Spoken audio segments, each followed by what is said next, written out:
So welcome to the lecture on control rooms. So here's where the fun begins, I hope, and the interesting stuff and the practical stuff. So hopefully we build up some technical understanding. And let's look at the applications. So what is a control room? I guess you all know it is all about speaker reproduction, and it's all about accuracy, and it's all about translation. Okay, so translation is probably the biggest challenge in life for half-deaf people like I am, probably. But you've probably noticed it already. You all know what translation issue is? It's all about whether the mix translates to different listening locations. Now, as you probably expect by now, I won't read through the slides and go through all of this. There will be good points that I will omit. But then again, I'll try to make it a lovely little monologue on interesting bits. So the thing about translation is, my favorite analogy is the one of a window. Okay, so what is crucial is that whichever reproduction system we may have access to, it is a kind of a window into the audio, meaning that it will do something to it. Okay, we cannot have windowless situations in audio because it has to go through speakers, it has to be played in rooms, and we have to be at certain position in the room. And all of these things will do weird things to the sound, as you've heard and measured already. So typically what you get is that very experienced engineers, they know their windows. So it is not so much, I mean, a lot of us crave as transparent, as large as possible kind of windows into the audio material. But actually the really successful ones, they kind of stick with something or other. The important word being stick. So once a person learns the window, they can project what's behind it. Okay, because looking through it won't give you everything you need to know. You kind of have to project. You might remember me saying last time that, you know, it was interesting to see, you know, DJs in the 90s saying things like, yeah, but it won't sound good in a club. So it's a similar kind of ability to project in terms of knowing how the sound is rather than actually hearing it that way.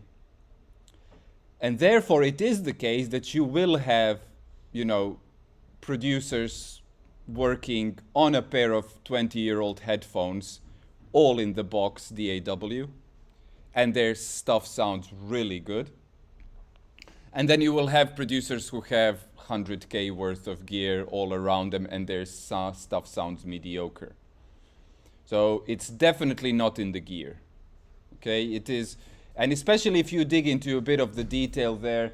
I mean, again, we were talking a lot about blind testing. You know, do it. If you have a chance, you know, now we have some hardware with the technicians lying around in the studios. You know, do a blind test. Can you hear a digital EQ being different from an analog EQ through a blind test? Second thing, can you hear it in the context of the mix? Okay, I could probably imagine most of us will detect some difference between digital and analog filtering. Whether we consider the difference, you know, hanging one way or the other, what's better, I would think it's an aesthetic thing. It really depends on the material. Some material will really, you know, benefit from digital filtering and some will benefit from analog.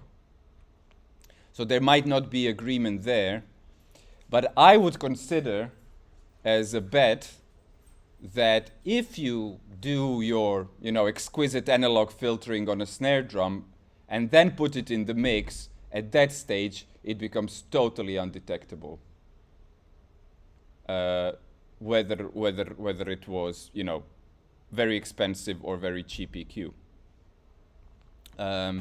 And that's a challenge. Obviously, you gather it by now. I like to propose provocative statements as a matter of, go out and figure it out.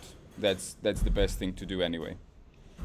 Okay? So the message here is that, knowing your window is probably the most crucial thing. And to me personally, I have a few windows. As a kid, I loved closed Sennheiser headphones. And to this day, if I put on a pair of closed Sennheiser headphones, I can really gauge the level of the bass very well. There is a kind of a sensation of, it dancing on top of my ears as well. I know how much that should be. I kind of been there, done that. I love the sound, and it helps me gauge the level of the bass. Much more than any speaker in a room, for example. Now, in terms of the spatial characteristic of a mix, I cannot judge it through the headphone, no way. How much does it fill the room? What is the kind of presence it gives?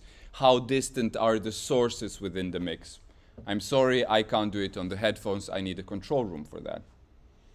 Then, the other thing about the dynamics, I hope everyone remembers forever that the balance of high and low frequencies that we hear depends on the absolute level. Okay, so you won't hear the same balance between high and low. So that's one of the reasons why if you go to real pros, what they do at the beginning of the sessions, they calibrate the level. So every day they have their 95 dB or whatever numerological fetish they might have. And every day they come in and set the amplitude of my, -6 dB pink noise to 95 dB with an SPL meter, and now I know where I'm at, right? Because if you listen to your mix on different levels, it will sound different. And then, as I told you already, one of my favorite control room situations, which is kind of bad club control, is PA like this in a room like this. Just blast the shit out of it and see what it does. And if it can carry through the music, then I know, well, actually in a good club it will sound even much better, but I will get away with it in a shit club as well. Okay, so, and that's my kind of intermediate level of coping with translation issues, which pros don't do. Okay, if I ever become less of an academic and more of a producer, I will probably be like, yeah, but I don't need to listen to this on 4 different systems because I just know what's behind the window, whichever window it is. Okay, so that's the kind of thing that really, is really pertinent because that's what we have. That's what we have in terms of control rooms. Now, there is nothing like a beautiful control room, amazing speakers, the kind of detail that you don't hear in other reproduction situations. So we will spend some time with looking at stuff. Okay, so there are a few design principles that I will talk you through. I will be kind of rushing through because after I also want to discuss quite a bit about the actual absorbers, bass traps, and diffusers. But let's first discuss our design principle. The first most evident principle is what we call non-environment design. And that's the idea that the control room should not be there. It's a non-environment. There is nothing it adds to the sound. Okay, this does become problematic. It causes weird psychological effects, they say, because these rooms are pretty dead. So you kind of feel weird when you're in there. It might be uncomfortable. One of the things about control rooms which is not on the slides is the armchair. If you ask me, what's the third most important thing after a speaker and after the actual room, it is the armchair. You need one which makes you want to sit there forever. Okay? Because it's the first, point of things breaking. It's like, there is some sense of discomfort. In fact, I worked with a lovely mixing engineer some years ago. And, I kind of booked him for, I think it was 2-3 days. He was just doing some amazing stuff to an album that I've done. And and I came in, and I love to work with mixing engineers because I get a seater like this in the back of the studio, and I can just chill. You know, I don't have to focus. I don't have to, you know, be loaded with worries, with intentions. I just sit and observe. He has all the multi-tracks. I can have a drink, a smoke, whatever comes around. It's all good. I'm chilled. He does the work. I love this.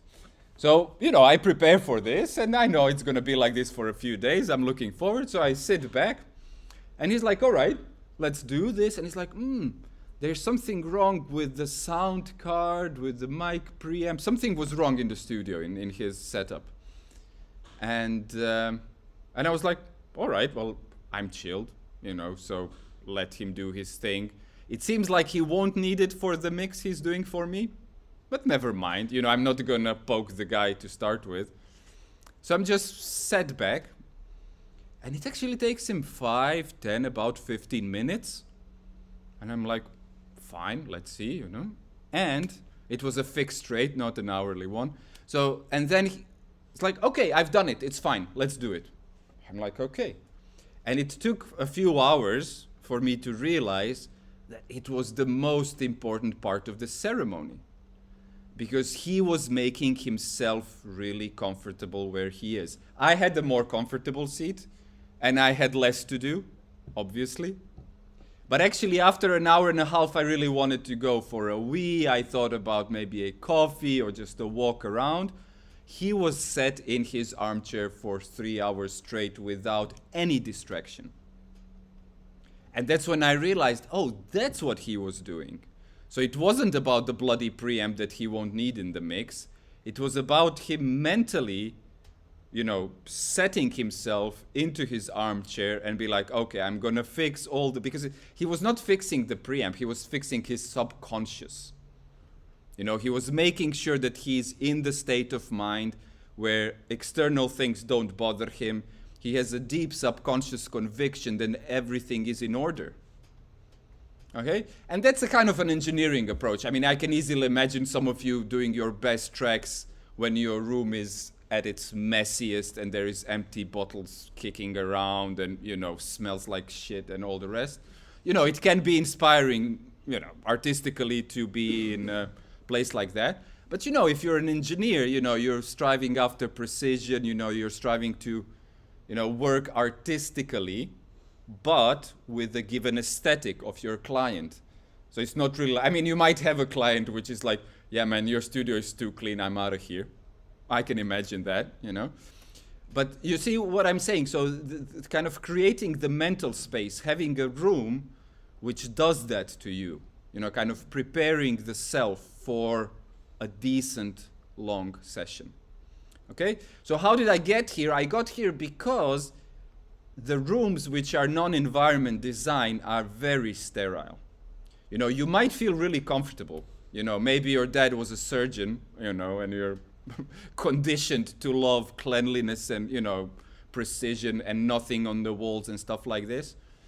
You know, but what I'm saying is that very often in control room design, we omit the most important thing, which is feel good factor. You know, you have to feel really good where you're set because you want to keep sitting there for quite a while. So non-environment design is not very forgiving in terms of creating a moody environment, if that's what you're after.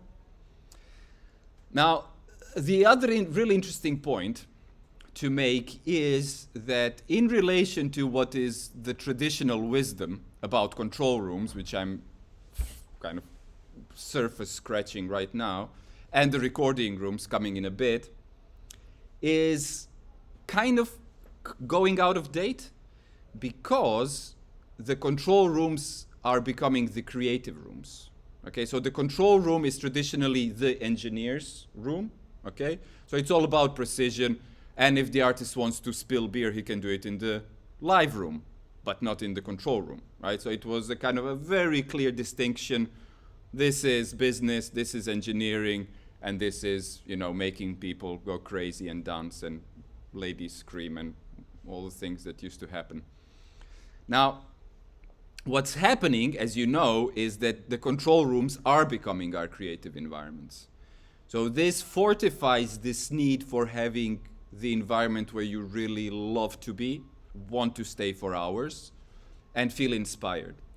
And this also has to do with how you pick your reproduction. So my opinion, I mean, this is not an established thing, is that there should be the creative control room as a separate concept in studio design, because it carries along different implications. First, and the most important thing for me, is the choice of speakers, because I personally find that hi-fi, good hi-fi speakers make stuff beautiful. You know, you can have really mediocre mix, music. If you have a really beautiful hi-fi pair, they will add magic, they will add a lot, potentially. If you have a pair of ATCs, they won't. And that's the little bit of a conflict that I've encountered myself, is that my engineering brain, striving for this idea of precision, flatness, blah, blah, all the rest. But when I come in with the creative intent, it kills it. I don't know if any of you have had amazing creative session with ATC speakers already. It's tricky. You probably agree that it's tricky. You know, having a pair of Genelecs is a bit more forgiving, you know, because things like, okay, it's not that bad. You know, because if you start doing something and it's horrible to start with, okay, you have a bit of a push, motivation, but if half an hour later it still doesn't do it, you're starting to lose it. So, and the interesting thing here is, and my recommendation is, find a way to audition them. I have a pair in the office, but they're a bit battered. It is the brand of speakers called ProAc. And the first time I heard a pair of ProAcs in my life was a very decisive moment, because I suddenly knew it can happen. Because we are kind of looking for miracles, I guess, you know, bit of an exaggerated term here. But these speakers were the first ones. Actually, I had some experience as a kid. I had like an older friend who loved hi-fi, and he put me through the motions. But this was like early adult life, and for the first time I was like, okay, so miracles do happen. They do come out of speakers. Okay? And it might not be that, I mean, they have different, obviously, speakers, and it might be a different brand for you that really does it. But it was really important because it finally gave me a benchmark. You know, I almost have a binary sense. Is it magic or is it not? We very often get stuck with stuff like, yeah, well, it's getting better, it's getting there, I'm not sure, you know, kind of indecisive things, you know, all the way, and it's not really helping. It wears us out. You know, we're not sure. Not being sure about what you're doing as a creative is a bit of a pain. It's better to be completely convinced of what you do and be wrong about it as a creative than to be continuously indecisive and be like, I'm not so sure, right? At least, you know, you've pushed through, you thought this would be a great track, you spent 2 full nights on it, and on the 3rd day you're like, nah, man, this is never gonna work. That's it, you know. Next page. That's really important. As a creative, you know, maybe it's a metaphorical 4th most important element in the studio. So we had the room, the speakers. I'm not sure which one is more important. Probably even. Then the armchair, and the 4th one is the bin. You have to love the bin. You know, just throw things out. Keep throwing shit out, right? Because you get emotionally attached to what you're doing. It's not getting better. You're not even sure if it's good enough or not. And then you don't even feel like doing anything about it for a few days. After starting it, then it kind of disappears into something. Don't let it disappear. Actively ditch it. Is it full magic? Is it doing it? Is it actually it?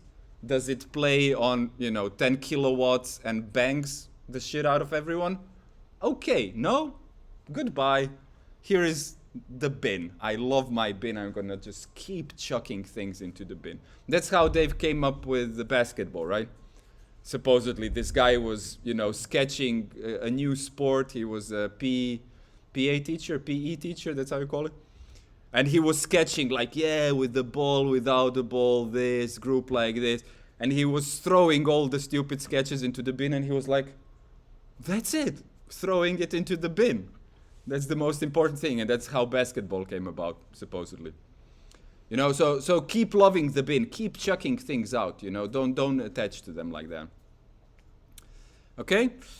Cool. So that was a bit of a distracted argument about what it's kind of contextualization. So let's just go back to our classic engineering control room. And indeed, non-environment, you could call it the most accurate thing. It is probably the most expensive thing to build as well. It relies on a huge amount of absorption, you see, and huge amount of space loss. I mean, anyway, as I've mentioned before, the worst thing about a room is if it's small, right? In this case, the size does truly matter. If you want to build a non-environment design, you're going to lose 20-30% of the volume of the room easily, if not more. I mean, just look at the amount of ceiling being lost. I mean, the height in the room, how low the ceiling is in this sketch. And then each of the walls, good half meter, if not more, of absorption material. So it's really tedious to build, and it takes up a lot of your space, which is typically something we don't have too much of.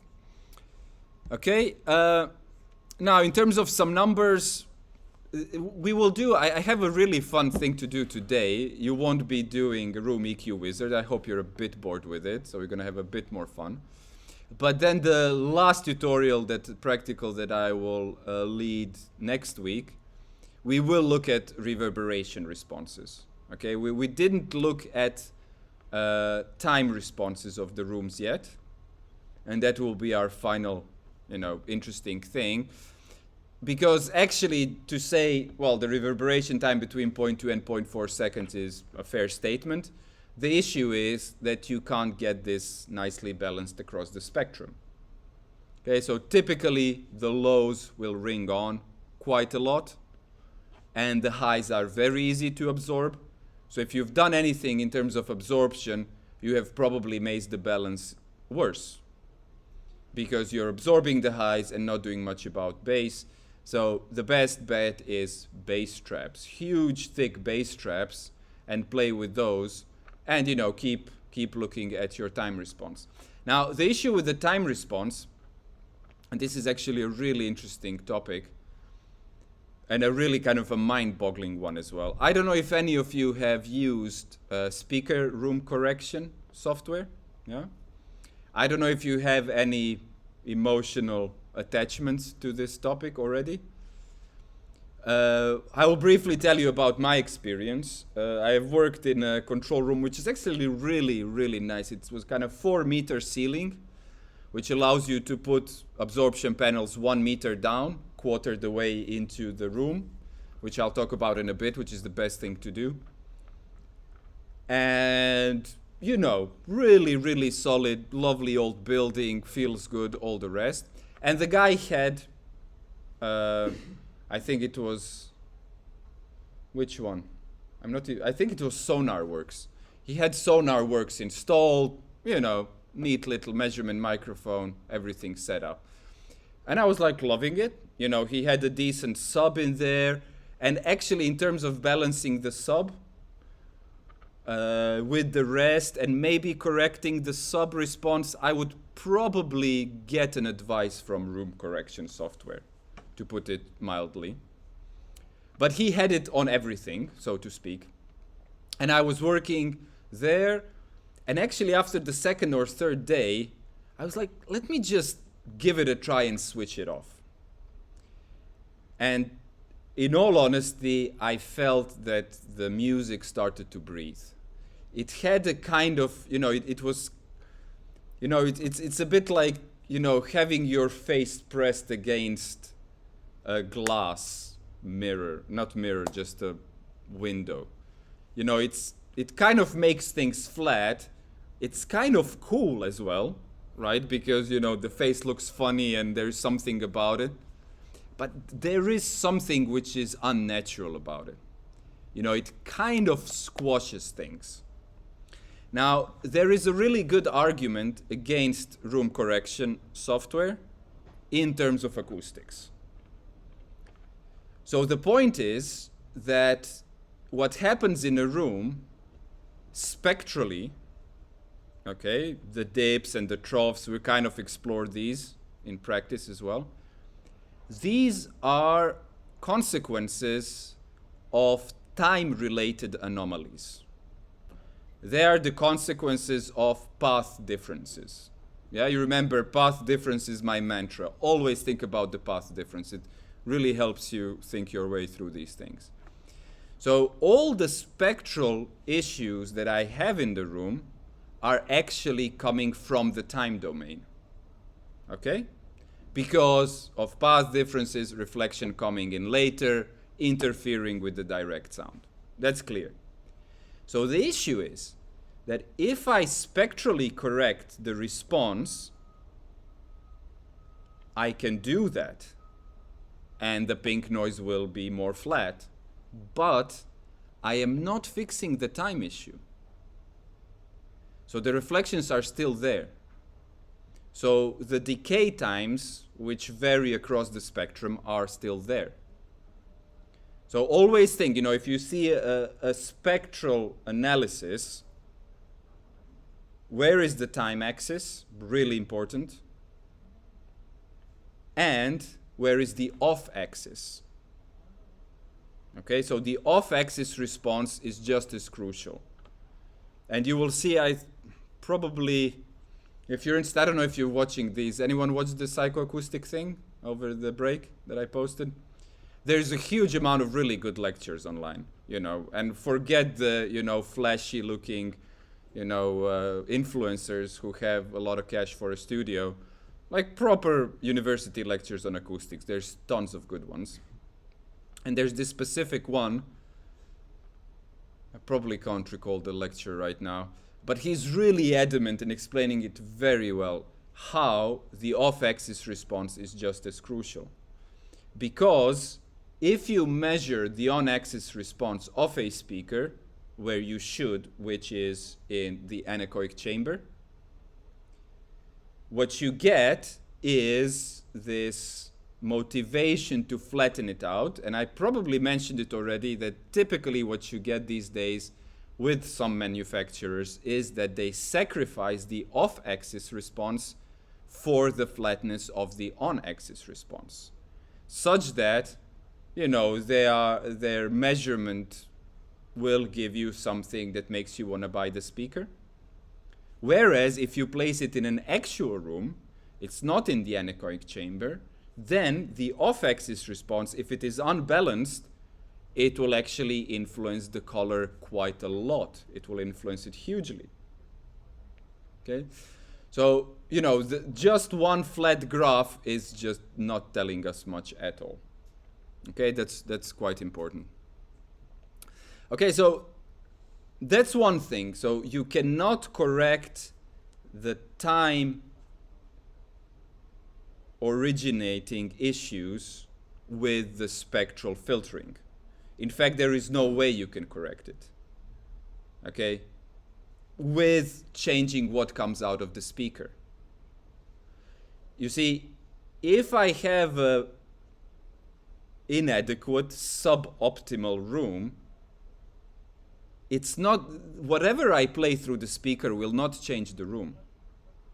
And the room is a complex time domain entity. The way it transforms sound has everything to do with how energy spreads over time. So seeing these snapshots and thinking, well, that's what we're after. We're after these spectral snapshots, which is your, moment in time. I'm sorry, it's not. Right? You have to look at the time response. Now, the most important thing, and this is something I hope we will find out, although I have only 2 non-ported speakers, but we will use them. Maybe we will change them between groups, or maybe you're bored of these groups and we can do like 2 larger groups. I guess you're kind of through with the, room EQ wizard in these small rooms. The point is that a ported speaker, and these are also ported, they have a port in the back. Some ATCs are ported, some are not. All hi-fi speakers are ported. Pretty much all PA speakers are ported, right? A port, they have a hole. So you have these different speaker, this box design principles, sealed box, and all the rest. We don't really have the time to go into that. The point is, if you have a port, what are the things that happen? Let me hear it out. You guys probably know. What happens with the port? What does it do to your bass? Yeah? Stops the sort of, it's kind of like elastic motion of the bass driver, as if it's closed when you're trying to bounce back with the pressure in the air, so that's... Yeah, definitely. So there is something to do with the impedance, the acoustic impedance. In fact, it does make it a bit asymmetrical, potentially. But what happens practically? So theoretically, and that's a very good call, we can probably spend the time. In fact, 50 years ago, very thick books have been written on, speaker enclosures with too many equations to fathom. But it's a good, skim through, I would consider. What is it practically that happens with a port on a speaker? So one thing is that, as you probably know, you get a louder bass. Okay? So what happens is that the speaker port resonates, and the speaker ports are typically tuned to resonate at the frequency where the membrane can't really do much anymore. Right? So in relation to the membrane performance, they typically push the port resonance just below it. So where it's starting to lose it, that's where you give it a boost. Okay? So that's essentially the point of it, giving you the bass boost. Now, what are the issues? Well, first issue is that the time response goes wrong. Okay, so a bass port, it resonates. And the interesting thing about resonance, which we didn't quite get into, is that the spectral bandwidth is inversely proportional to time duration. Okay? So in the world of resonance, the narrower the spectral characteristic, the more it rings, the more clear frequency it has, if you want, the longer it will ring for. This is a fact of physics. Okay? Which means that if you have something resonant like that, it will ring in time. So the ported speakers ring on in the bass frequencies. They are therefore inaccurate. They smear the bass. Now the issue here is that we are so used to the ported speaker sound that we miss it. If I present you a pair of ported speakers next to these Genelecs, you will say that the ported speakers are, the sealed box speakers are missing something in the bass. They are missing the smear. They're missing the inaccuracy. But we love this inaccuracy because it gives us a sense of forcefulness, of pumping, of excitement. It's actually really interesting. I do this as a matter of a hobby, or maybe I should say a harmful addiction. I play out harsh noise with the modular synth when they let me, and when they don't ask too much money for it. I pay to play. I'm not successful. No one is successful in this domain, in harsh noise. Anyway, so I love to make really weird, chaotic things with electronics. And the really interesting thing is if I play it in a club, speakers like this, horrible space, whatever, it sounds amazing. It's huge. It tears people's intestines out just like that. I love it. And then I record it, with the line directly. I get the exact electronic signal. I play it on a pair of ATCs and there is nothing to it. It's not forceful, it's not wicked, it's not heavy, it's just bland, and it has some awkwardness to it because they're kind of weird electronic noises which have no space, which don't ruin speakers, don't blow up tweeters. It's just, it's just a very unsatisfying.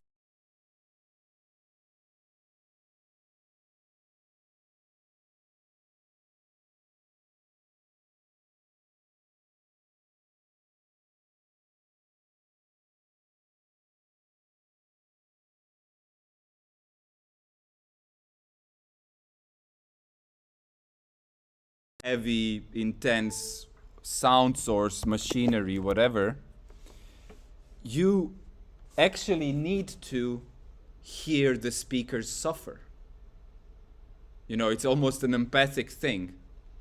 If I hear the speakers suffer, then it gives me the sense of this music being really intense. If the speaker is really handling it quite well, the bass doesn't smear out and become totally, indistinguished, so to speak, just pumping, nothing more. If these things don't happen, then I don't have a sense of real intense music. Right? So if I have to, play this modular electronic stuff on ATCs, well, I really have to go in with a lot of processing. I need some reverb, I need some smearing, I need some distortion, typically, some kind of harmonics get excited. I need to work with it because it's just not there. Okay? So that's another thing to consider, in terms of how much of the suffering is there in the audio material already. And that's the point about translation, which I probably think is an impossible task, like recording, which I've talked about. I mean, try it, take like 80s Michael Jackson. I don't know if you can fathom it, bear it for more than a few minutes. You probably can, it's not horrible. I used to have a huge issue with this. These days, I can systemically approach it. And listen to it on the ATCs. I was so underwhelmed because it's like, yeah, man, in terms of production, and in fact, the 80s were quite tricky. There's some real serious tricks that went down in the 80s in terms of production because it was still fairly experimental. People were trying a lot of things out. These days, it's a bit all middle of the road, if you ask me. At least what I have access to. There's probably millions of weird things happening. But the point is that 80s production of this kind of disco, funk, whatever you call it, pop music is such that if you play it on ATCs, it's like book, block, plick, pluk. There is no force in it. There is nothing in it. If you pump it through the PA here, it will fill the room. You will hear all the detail. It will work. On a pair of ATCs, I'm sorry, this is just unfathomable. How could you put a bass kick sound which just does... It doesn't move the room, it doesn't move the listener, it doesn't do nothing. It just almost like, the worst possible kick sound you can imagine. That's what they use. But if you play it in a club, it will excite the room. The speakers, the subs will start to suffer. And that's what gives it the sound. It's not on the recording. So to understand this spectrum of things, I think is crucial. And then obviously you can think of your target audience. In fact, you understand that you probably picked up a rave record or like a kind of a disco record from the 80s. And you would have the you know, the tune, and then you would have the club mix on the other side. And if you listen carefully, it is crafted such that the club mix plays better in a horrible huge room with a huge amount of kilowatts in the speakers, whereas the regular mix plays much better on a hi-fi. Okay? So it is questionable whether we should strive for the absolute translation, I would think. I mean, already 15 years ago, I was like, okay, very soon I will be able to, you know, have my favorite tracks, multi-track downloads, and then I will adjust the mix to my room, and, you know, I will really enjoy, and I can listen to what has been done. It's still not happening. I'm not sure if it's gonna happen. But there is a promise of hugely adaptive audio material. You know, this kind of print to stereo thing, it's still here. It's very strong. But, you know, it might be the dawning of your adaptive playback ability. And you can have a dial which is like bedroom club dial fader, and you can dial it in. But this is a lot of wishful thinking. I'm not sure if you're aware, but I think it was early 80s. Gerson, one of the really huge innovators in audio tech, he wrote a paper about, oh yeah, digital mixers are around the corner. They were, which means that not then underneath the pan pot we will have the distance pot. And you know, and it's like, yes, obviously. I mean, if you want to position something in space, it's not just left, right, it is back and forth. And, you know, in this paper he described a fairly efficient, you know, back in the day the digital CPUs were quite weak, something that can work on an early digital mixer in terms of a distance pot. You know, and you have a pot to position things back and forth. And it's like, yeah, it's around the corner. In 5 years, every digital mixer will have a distance pot. 30 years later, 40 years later, where's the distance spot? You know, how useful would a distance spot be? I mean, aside of the fact that it might have a certain character, coloration, but, you know, we are buying vintage gear just for their coloration, and we're spending thousands of pounds on that because that's the holy, you know, miraculous coloration that they do. You know, so a lot of these prophetic things, unfortunately, you know, don't come through very quickly, but it's not too late. You know, I can easily imagine, there's a lot of plugins now, by the way, which will give you kind of a distancing pot. But I'm not quite aware of, you know, I mean, you may be able to sell this to Spotify for 10 million, you know, if this works well, if you have a bedroom club dial, which obviously necessitates that you don't just have a stereo mix and that there's a lot of thinking behind this. How does a mixing engineer work with this? What happens and this and that? Interesting stuff. Okay, control rooms, left-right symmetry. If you hear balanced, what is a good test whether your left-right hearing is quite accurate? Play stereo pink noise and just swap the headphones. If you're lucky, you're carefully listening, you know, it should give you the same timbre. If the timbre changes a bit on pink noise when you swap the headphone left-right, you might have an issue. For me, it's a different mix when I swap left-right. You know, I have to live with that. Okay, so now in terms of the control rooms, so I kind of said, so, you know, there is a lot of standard stuff in terms of the engineering accuracy, which I'll leave for you to explore even deeper. One interesting thing, in terms of the initial time delay gap, so we kind of talked about this. You remember the clarity. Who can tell me, what was clarity as a matter of acoustical quantity? What did it do? It's a ratio of Let me hear you guys. Clarity was the ratio of early sound to late sound. There were two thresholds, one for speech, one for music. What was the millisecond values? Anyone has more of a numerical memory? It was 50 and 80. Which one was 50? Which one was 80? Speech was 50, music was 80. Okay, so C80, C50, acoustical quantities.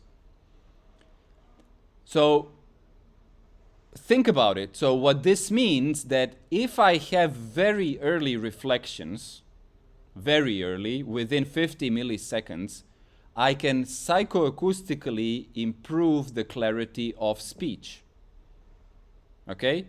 And that's this other thing about non-environment. So if I'm in an anechoic chamber, the speech is not very clear.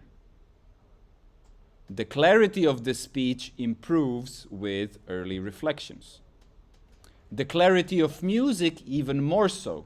So the speech has the threshold at 50 milliseconds. The musical clarity has its threshold at 80 milliseconds. So all the reflections that are earlier than 80 milliseconds will psychoacoustically improve the clarity of the music. Bear in mind, okay? So when you see impulse responses and people saying that you want to exclude all the possible reflections, take a pinch of salt with it, okay? Think about it. In fact, research it and explore it. You know, play with it. My experience showed that I just don't want my side walls absorbed. If I'm in a room with good side wall absorption, and you remember lateral reflections? Okay, so we had the envelopment in psychoacoustics, in acoustical quantities, and then you had the omni response ratio to the figure of 8 response at a single point in the room. And that was your lateral reflections. So you get more envelopment if you have a lot of lateral reflections. So if you have early lateral reflections, you get both envelopment and you get more clarity. Agreed. Accuracy, no, slightly less. But in terms of us not being measurement devices, and by the way, you've seen how measurement devices perform in acoustics, right? So it's not measuring the dimension of a table, very far from that. You hopefully get the intuition that, you know, it's your ears that will tell you the actual outcome. And my ears told me, don't absorb the side walls. Because I love the sound better. It inspires me more. I get my creative control room. And you know, it took as much as putting absorption on the side walls and then removing it, auditioning both situation and saying, I like the latter. That's it. You don't have to agree, but please try it. You know, obviously, you know, do the recipe.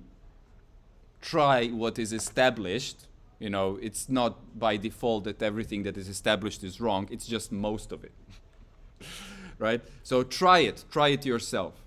You know, how do you get the kind of control room that really makes you excited about the sound and makes you feel like, I know what's behind the window. There will always be a window. And you can polish this window for 10,000 quid and you can polish it for 100,000 quid. And granted, it will be more polished. Right? But if you are not sure what you're facing, I mean, N44 is a very polished window. So back to this thing about this intermediate creative control room, my recipe is work on hi-fi speakers in a room that makes stuff sound better, in a very complementing room. And then when I have the musical character, when I have the relationship between the sources, where it all makes a lot of sense, when it becomes a miracle, I can make a miracle much quicker in a beautiful sounding room with flattering speakers. Then I know where this music is heading. Then I know how this music is miraculous. And then with that having very clear, I can go to ATCs, I can go to a surgical environment, very polished windows, I will play it, and I will hear, no, it's not there yet, but I know where it has to go.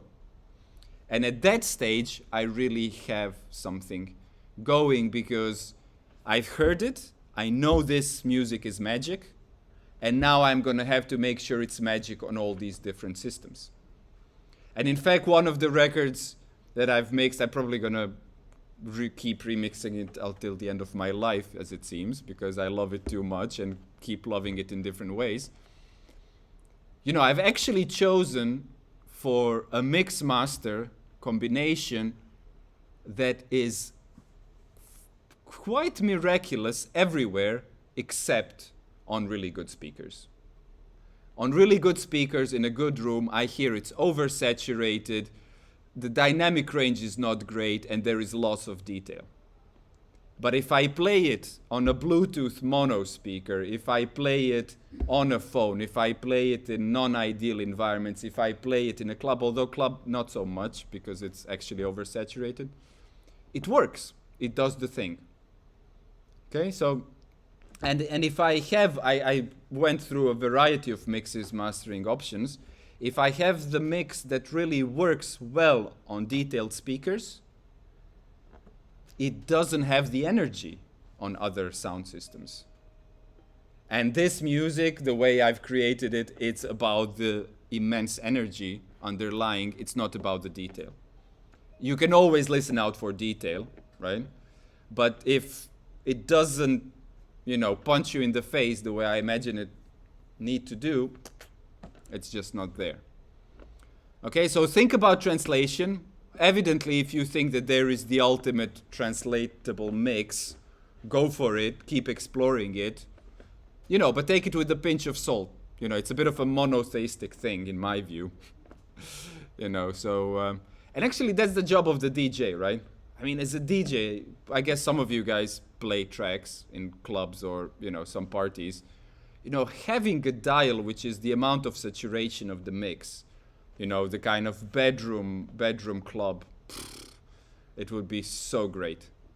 You know, because that's what you're really doing as a DJ. You're making sure that this makes a lot of sense in the room, on these speakers, in the club. Cool. So yeah, think about the reflections. Play with these things, you know. It's a standard practice to destroy all the early reflections. In fact, that's how you pretty much work. So I think I will come to a nice sketch where you see the reflections in a cuboid room. Okay, so let's discuss this next principle, which is live and dead end. So the first principle was non-environment, kill everything. The next one is live and dead end. And actually, it can go both ways. So you can have a dead end up front, live end in the back, and you can have it the other way around. So what happens there is that because your room modes rely on surfaces, reflective surfaces on both sides, you actually do it service already by dampening one side only. Okay, you're already interfering with the modes quite a bit. Now, with the reflections, not obviously, because the reflective side, the live end, will stay reflective. But the point is that in live end, dead end design, which is most control rooms around, what you get is you don't lose so much space. You get a more realistic environment. You know, you can talk to people, you still understand what they're saying. You know, it's a kind of a more real world thing than the anechoic chamber. Okay, so what you then do is you do a combination of absorption, that's how you produce your live end, and diffusion, sorry, that was your dead end, and diffusion, which is your live end. So the point being that actually my way of, working towards a good control room, although I like it to be a creative, although I like to be able to record something in the corner as well. My principle is to introduce absorption until the base is fine. Okay, the base has to be absorbed a lot. In, solid wall rooms especially, you just have to do a lot of absorption to tame the base, figure it out. And once you're there, then you can figure out, do I have an ugly sounding highs and mids? And if so, get in with scattering, diffusion. Okay? Especially because the interesting thing is that diffuser can tackle your room modes as well. I mean, the thing is that the base, you understand, again, the thing about the size of the period, right? The period length is huge, right? Larger than this room for subs. So this means that a diffuser, which looks cool and has all the detail, is not much of a diffuser for bass frequencies. Okay? To have a bass frequency diffusion, you have to think large scale. So you have to think of randomness, right? Diffusion is about random surfaces. You have to think about randomness at larger scales, right? So if I have maybe blocks of 1 by 1 meter, and they come in and out of the wall with the depth difference of 1 meter, okay, that's becoming a bass diffuser. The one that has, staves which are maybe 10 by 10, something like this, 5 by 5, coming in and out, it's fine for mids, high mids. If you think about diffusers that have holes or have like really minute detail, those are fine for high frequencies. In fact, one of the most interesting recording rooms I've worked in was a kind of a truck garage adopted. It was like a big garage. But what they've done is they've taken huge amount of this, I don't even know the English word, like what you put on the walls. It's a kind of a powder, you mix it with water, and it solidifies really quickly. In fact, it's quite porous as well. You have the ones that are actually transparent to moisture as well, which might be useful if it's a damp room, whatever. And the point was that what they've done is they've done just random walls, completely random walls, but on multiple scales. So they were like, humps this size suddenly coming out of the wall. And on this large hump, you had kind of medium-sized humps, again, all quite random. And then you had the small irregularities. And you had the fact that this material is somewhat porous as well. And they've just done this. They've just filled up. They probably put in 2 tons of this material. It's quite heavy. Like a bag like this is about 40 kilos. So if you want to make a hump this size, that's already 100 kilos of material for you. Mix it with water, serious work. But they've actually done it full random, all the space, all the walls, and it was amazing. There was some clarity to it, some realness. It's a kind of a rehearsal space as well. You could hear everyone in the band. It was beautiful. So in that sense, if you go in middle of the road diffusion scattering, so I'm kind of explaining it. It comes later in the show. I will not go over hour and a half, so I won't get there. But there is good books on this. Trevor Cox book on diffusion and absorption. Go for it. But that's the point, that you will have in the mainstream diffuser science, you will have complex equations that tell you the bandwidth of the diffuser in relation to the well depth. That's the term that they use. What is the difference of different depths on your diffuser. And you can do these things, but if you see that there is no randomness on multiple scales, notice that. Notice the fact that it won't do much. So in that sense, you can't really tackle the lower room modes with diffusers like that because they just don't diffuse bass frequencies. Okay? But technically, if you have a resonance, a standing wave, and you put a diffuser in there on one boundary, it will break it up somewhat. Okay? So that's the point, that in terms of constructing these rooms or actually tuning them, it is the game of absorption and diffusion. Okay? I don't know. I think diffusers are really sexy. I just love looking at these things. So, if I have the cash, and the other thing which is really interesting, which is not very popular yet, it seems, is studio treatment from recycled materials. Okay, so I won't have the time. I won't go into all the absorption diffusion stuff. I see it already. But, the thing about absorption is porous materials. Okay? The porousness of a material is something that you can gauge by blowing air through it.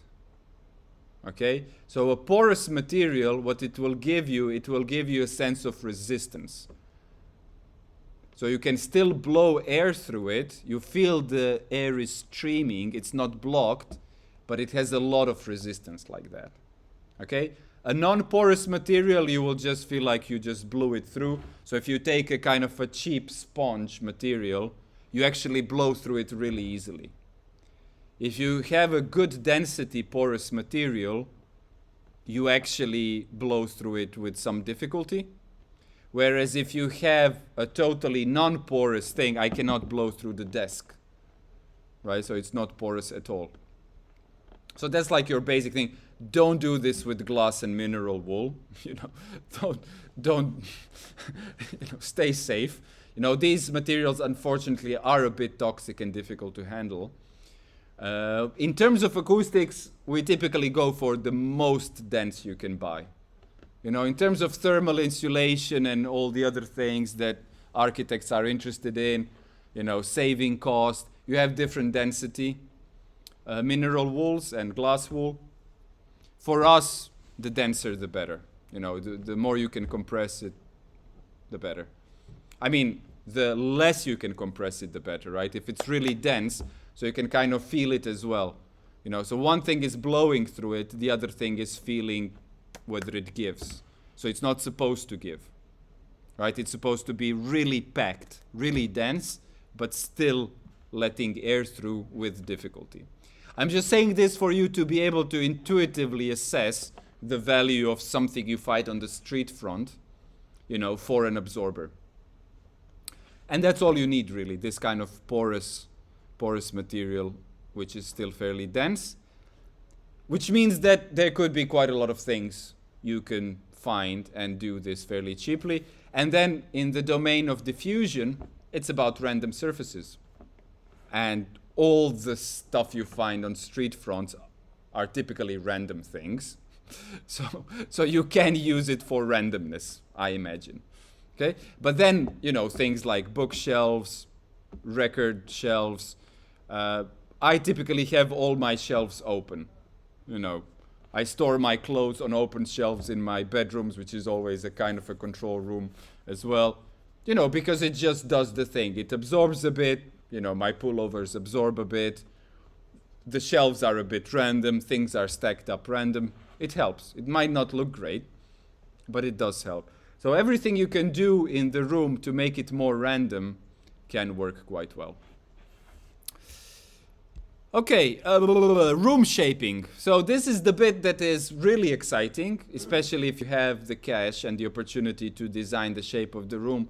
Unfortunately, in our bedroom studio scenarios, we typically don't. There are different interesting geometries. This kind of splaying of the walls is fairly popular. I mean, just look at 1N44. It's a really, exaggerated example of that. The thing is that I'm not too convinced that I like it, because if you splay walls like this, so they open towards the back, what happens is that the reflections from the speakers from the side walls are being sent behind you. And there is this term, reflection-free zone, which is a bit of a fetish for us, which means that what you're really working on in a control room is the sweet spot, and you don't care about the rest.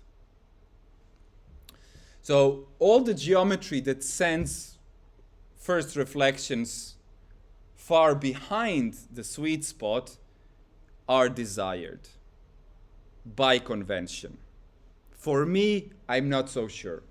For me, 1n44 with very small amount of side reflections because of the shape of the room, because of the absorption, is unsatisfying for creative work. For accurate work, go for it. For creative work, I'm not so sure. Right? So think about it, because this kind of geometry, you see, it sends, you see the red dotted line? It sends the, oh, it's not the red dotted line, it's the one on the side walls. It kind of sends it to the back. And in fact, there is a design which does it even more so, which is a bit like angled sides. I probably have a slide with that, we'll look at it. But the point is that if you have it playing the other way around, such that it broadens, right, then increasing amount of side reflections should arrive to the listening spot.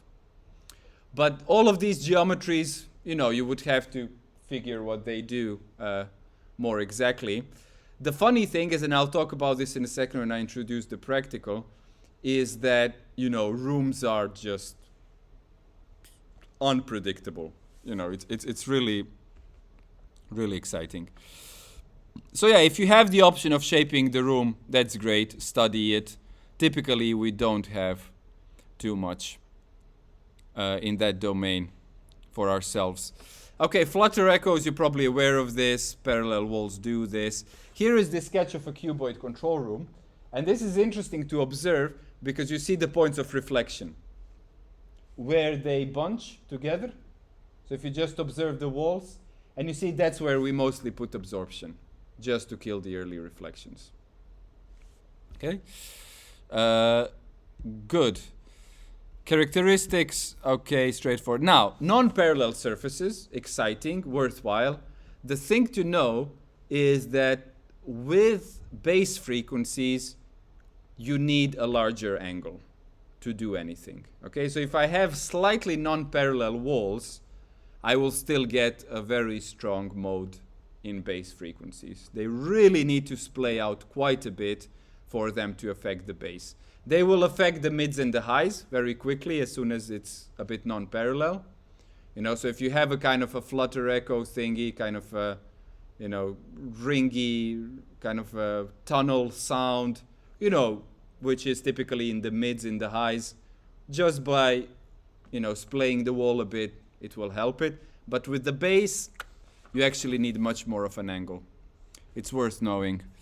How did we get there? Oh my God. We jumped quite a bit suddenly. So here we are.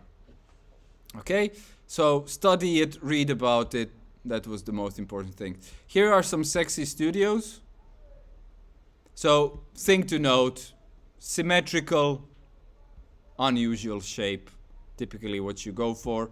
And then obviously, you know, you can read about this. There's a lot of mainstream wisdom in terms of the windows and the doors, and you know, you're supposed to see the band. These days you can get away with cameras much cheaper than, you know, decent glass wall between the studios. So there are many options. Doors, windows. It's actually interesting. We expect the doors and windows to be worse than they actually are. There's, I think, in the real world studios. Anyone been? There's a whole lot of glass. And it's not horrible. It's not horrible. We have a sense, like, because of the visual analogy, that the glass is an issue. But you might understand that the glass is actually liquid. There's something weird about the glass like that. It's not solid. Physicians, people, not physicians, physicists, thank you. Physicists will tell you that they're liquid and you'll be like, what? And then they can explain it to you. Because it doesn't appear to be liquid, right? Glass. But there is something really interesting acoustically about them. Typically, they will reflect high frequencies and they will transmit a lot of low frequencies. So, you know, you kind of have to work it into your design. But, compared to a concrete wall, oh my God, concrete is horrible. It's the most horrible thing ever. Okay? So obviously scratching the surface here. Lovely studio, sexy stuff. Audio monitoring. I said a few things. I won't go deeper into it. Let me just see if there's something really cool. The interesting thing, obviously, if you have surround room, things get more complex.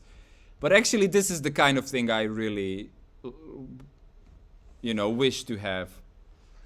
Maybe I have to make some country music to to get there. But you see, with the studio, I mean, all the walls are fully diffuse.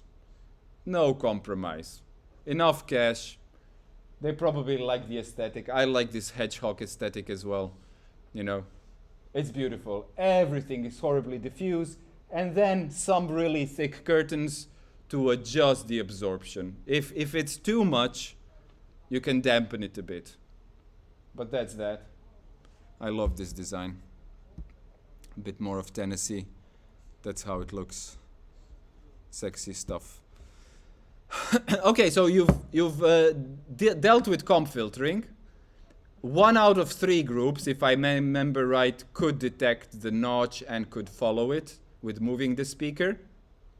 That's the exact result that we want to know about. 1 out of 3 kind of figured it out. We didn't do the listening test much. And typically that's what people miss out on assignment as well. And that's why today practical will be all about listening. So we're doing the measurement mics, but listening, guys, go for it.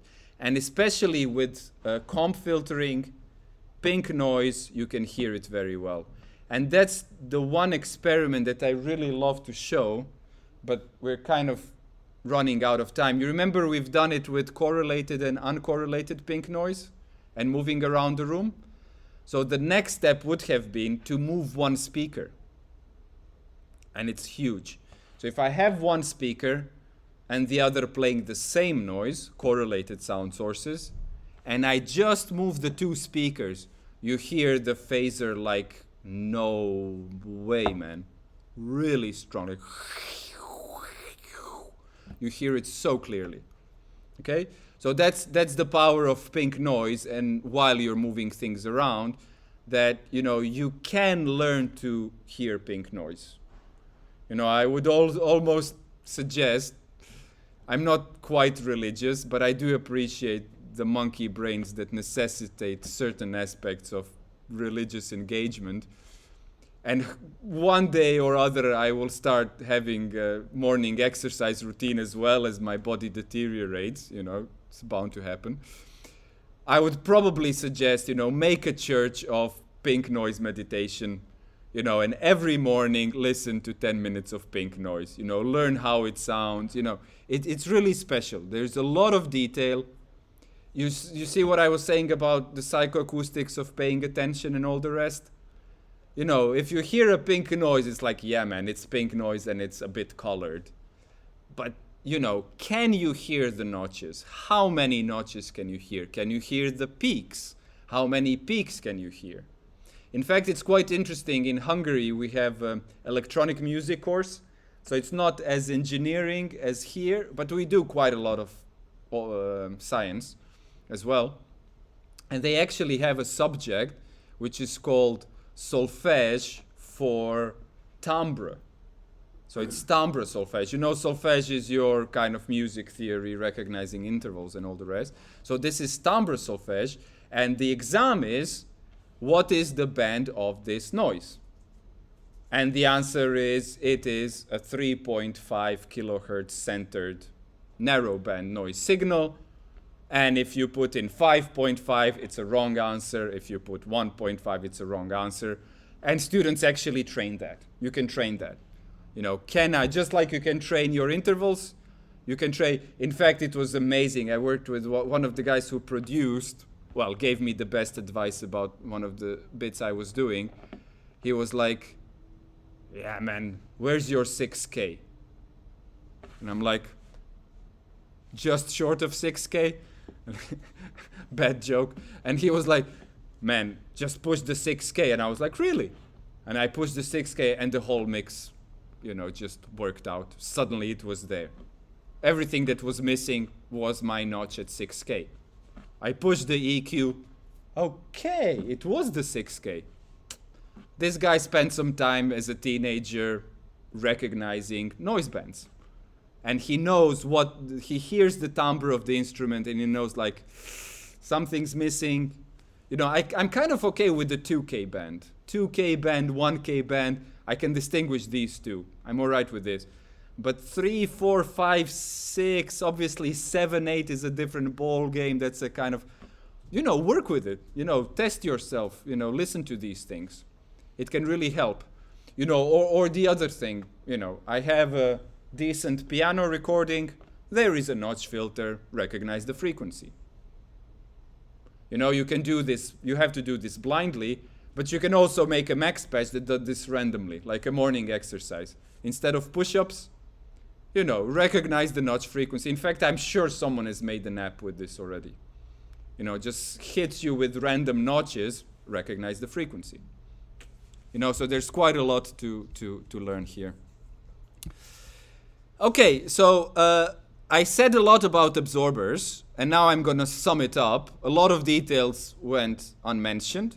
I leave it to your motivation to study. This is a really important graph. So we have porous absorbers, which I've talked about as our main tool because of their availability. But actually, and you see we're always trying to tackle the bass. But here you see that actually porous absorbers are better for mids and the highs than the bass. And that's why we really need thick ones and not too many, because you will be killing off the mids and the highs, making an unbalanced room, which is the worst thing. So that's quite important to know, that to get the porous absorbers to tackle your bass, you need good 20 centimeters thickness. If you have 30, go for it. The other thing, you need them distanced from the walls. So putting a porous absorber on the wall is not your best thing to do. As I mentioned, the best place for a porous absorber is a quarter way inside the room in relation to that dimension. Because a porous absorber is tackling the velocity wave. So if you remember, I kind of introduced the velocity and the pressure waves. The thing that is intuitive is that near a wall the pressure is the highest, which means that the velocity isn't. So these have the 90 degrees phase offset kind of thing going. The velocity is the largest quarter way into the room of that resonant mode. Porous absorber tackles the velocity. So if you put it against the wall where the velocity isn't much, you're not doing a great job. So just distance them from the wall and they will start doing the job. Okay, and have them as thick as possible. Now, we have other two absorption principles, not as popular, but worth knowing. We have panel absorbers, so not in this room, but in most of our teaching rooms. If you look at the ceiling, you have these squares. Sometimes they're porous as well. If you push them, you will notice that they're not attached. You can just push them through the ceiling. Most of these are actually acoustically designed. They are panel absorbers. Although there is different designs, you have ones which are kind of attached as well. The point of a panel absorber is that it's tuned to a frequency band where it resonates. You see, so the point is that if an object resonates, it actually takes that energy in that spectral region, it's using that energy and it's converting it into motion and heat. Okay, so it's actually subtracting the available acoustical energy. Now, the point is that you can have a panel which resonates, but you can hear it. So that's the thing to remember, that if you want a panel absorber, you have to do some absorbing around it. Or it has to be such that it doesn't reflect the sound as much. Okay, so you can have a panel that you hear resonating, which is making things worse, but you can also have a panel that just sucks it up, so to speak. And that's the crucial distance. Yeah. So to do that, would you just put like some of that, if you had a panel, Yeah. and then cover it with some dense porous stuff? You can try. I mean, it's reducing the absorption. I have to instruct you to just go and read about it. Read Trevor Cox's book or the chapter on this. It's a very tricky balance. It has a lot to do with the material. The thing is, if you add another porous material, you're reducing the resonating of it as well. So typically, you want a homogeneous thing that has this property kind of built in, that it does the resonance, but it doesn't project it back. And this is even more obvious with cavity absorbers. So I think you've seen the slide on Helmholtz resonators, and I probably mentioned that back in the day we used to be able to predict the resonance of a wine bottle. In fact, the resonance of different wine bottles, because we know the volume and we can estimate the parameters of the neck. We stick it into the equation and we get the resonance, okay? So in terms of cavities, there is some decent physics that tell us, that predict the resonance frequency quite well. You understand that these things resonate if you blow over a wine bottle, blah, blah. So cavity absorbers work on that principle. And you see they have the narrowest bandwidth. So if you really have a huge issue with a single base frequency, you can go in with cavity absorbers. And the cavity absorbers will also have to have some damping. Essentially what you're doing is, putting a cavity, certain spectral energy gets trapped in there. Doesn't come back out. You've done the job. Okay? So those are the three main principles, just so you know. Typically we are, in studios we are just stuck with porous absorbers, although they are different things. Absorption coefficients. Good reference. Porous absorbers. So I kind of explained all of this, so I'm gonna just run over. This is the explanation of quarter into the room. If you are tackling the mode, yes? Sorry, just quickly on the cavity. Yeah. Do you have, say you've got those diffusers where it's like those two stuck with random things. You have bigger ones for lower frequencies. Yeah. And that therefore would have cavities in it. It's not a cavity. A relief, right? You spell it like is not a cavity. A cavity has actually you have necklace cavities, but the point is that you have a volume of air inside. The interesting thing, so the Helmholtz cavity is always a volume and a neck. So the neck is crucial, and the neck acts like a spring. So you probably remember me saying that the funny thing is that everything in acoustics can be translated to electronic circuits, which can be translated to mechanical circuits. So you can actually translate an acoustic configuration into mass spring systems, just as you can think of loudspeaker crossover in terms of mass spring systems. Really mind-boggling stuff. Go there, explore it. So in that sense, just to pull the dots together, hopefully, rather than opening a can of worms, which I prefer doing anyway, is that the neck acts as a spring, which is crucial to create the resonance. You have a different equation for necklace cavities, but in all cases, the opening has to be significantly small in relation to the volumes that it connects for there to be a clear resonance. Okay, so what I've said is that if you want to tackle the mode of the room, you're putting the absorber 1/4 way inside. And if you have a 4-meter ceiling, it means you're hanging panels 1 meter down from the ceiling. Works magic. But actually, if you want to tackle another frequency, you can actually take the quarter wavelength of that frequency and place the absorber at that distance from the wall. Okay? So you actually can tune the absorption by the distance from the wall. And that's what I was suggesting. We had a few conversations about studio design and everything with the project. It's really a good idea to have your absorbers on feet, because then you can move them around And in fact, my favorite thing is if one surface is absorbing, the other one is diffusing. So I can turn them around, I have all the flexibility. In fact, it's one of my favorite sleeping devices as well. A good bass trap, you know. I don't need a bedroom, I don't need a toilet, kitchen, corridor, none of that. Give me a good bass trap. That's, you know, my favorite thing. At the end of the day, bass trap down and dead. And then you wake up on a bass trap. You know what happens when you wake up on a bass trap? I woke up on a few bass traps. Some of them didn't like me sleeping on them, I have to say. Not all of them are designed to double up as mattresses. The nice thing about waking up on a bass trap, you know the purpose of being alive immediately. Normally when I wake up, I'm a bit confused. You know, am I supposed to do something about my breath? Am I supposed to have a coffee? Am I supposed to get out of bed or stay in bed? Is there anything to, you know, go to a class or a flight to catch? You wake up on a bass trap and you know, okay, I think I know why I'm here for. You know, it kind of makes sense.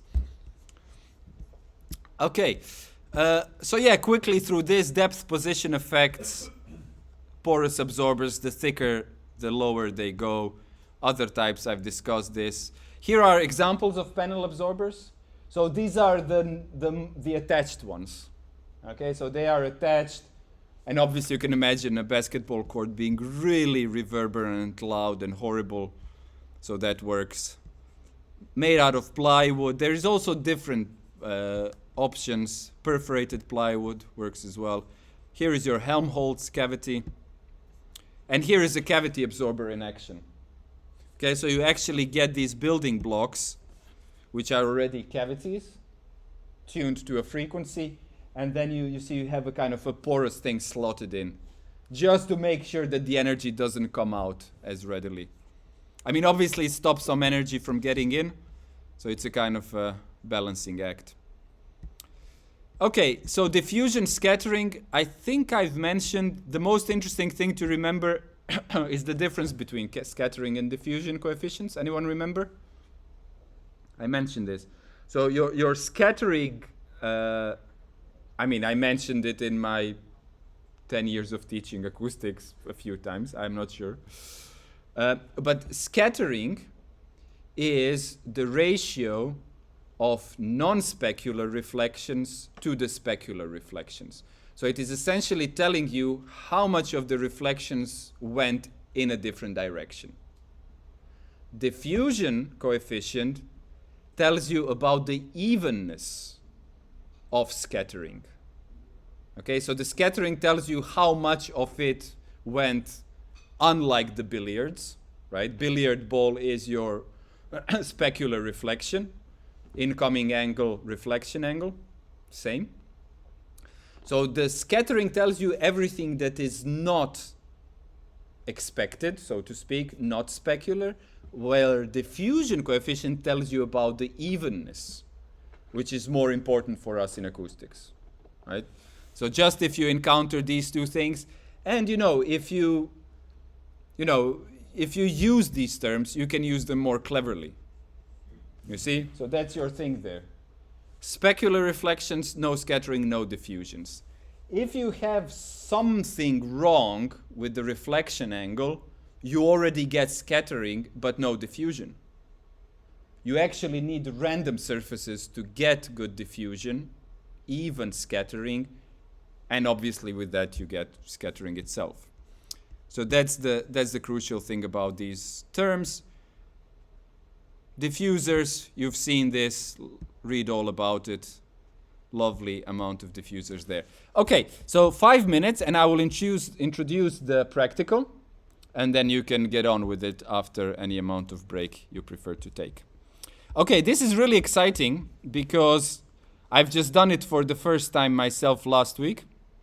I was helping a friend, he just built a studio.